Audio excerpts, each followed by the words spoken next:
សួស្តីបងប្អូនទាំងអស់គ្នានេះជាជ្រក់ត្រកួនរបៀបធ្វើជ្រក់ត្រកួនមួយឆ្នាំខ្ញុំចេញវីដេអូម្ដងដោយសារពេលខ្ញុំដាំត្រកួនខែក្តៅខ្ញុំធ្វើជ្រក់ខ្ញុំចេញវីដេអូហើយនេះជារូបមន្តរបស់ម្ដាយខ្ញុំហូបតាំងពីនៅតូចៗនោះបងប្អូនឥឡូវបងប្អូនមកទស្សនាពីរបៀបធ្វើទាំងអស់គ្នាបើម្ដាយខ្ញុំនៅស្រុកខ្មែរគាត់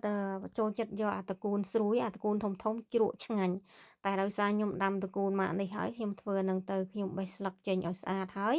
ខ្ញុំកាប់ប្រហែលជាមួយច្អល់ដៃហើយរោយអំបិលនេះរោយចឹងហើយខ្ញុំអត់មានដាក់ទឹកទេ ច្បល់ចុះច្បល់ឡើងទុកតែប្រហែល4-10នាទីវាចាប់ផ្ដើមទន់ហើយស្លឹកនេះបងប្អូនអត់ចោលទេគឺខ្ញុំទុកស្រុះមីអីចឹងទៅគ្រឿងផ្សំមានខ្ទឹមសខ្ទឹមក្រហមម្ទេសក្រូចឆ្មាគល់ស្លឹកគ្រៃហើយគ្រឿងផ្សំទាំងអស់នេះបងប្អូនដាក់តាមចំណូលបងប្អូនធ្វើច្រើនដាក់ច្រើនទៅតាមចំណូលបងប្អូនចូលចិត្តបន្ទាប់មកគឺខ្ញុំលាយទឹកត្រីស្ករហើយនិងទឹកក្រូចឆ្មា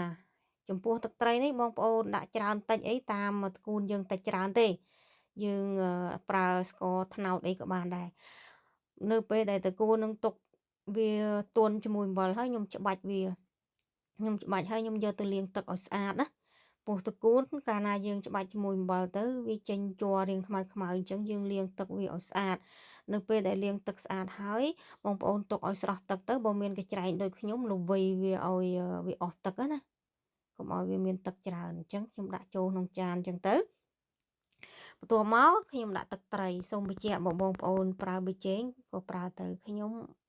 ពួកជ្រក់ពួកអីហ្នឹងខ្ញុំក៏មិនរកប្រើប៊ីចេងអានេះទៅតាមបងប្អូនទេអញ្ចឹងអឺ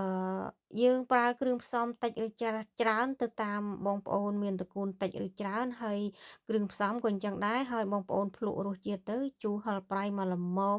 ខ្ញុំជ្រក់នេះខ្ញុំអត់មានជ្រក់ទុកអីទេខ្ញុំជ្រក់ភ្លាមខ្ញុំហូបភ្លាម ចឹងខ្ញុំភ្លក់ទៅរៀងស្ទើក្រូចឆ្មាបន្តិចទឹកត្រីបន្តិចថែមនិយាយរួមទៅខ្ញុំអត់មានវល់ខ្នាតវល់អីទេបងប្អូនដោយសារតកូនក៏ខ្ញុំមិនថ្លឹងដែរខ្ញុំធ្វើតាមអឺ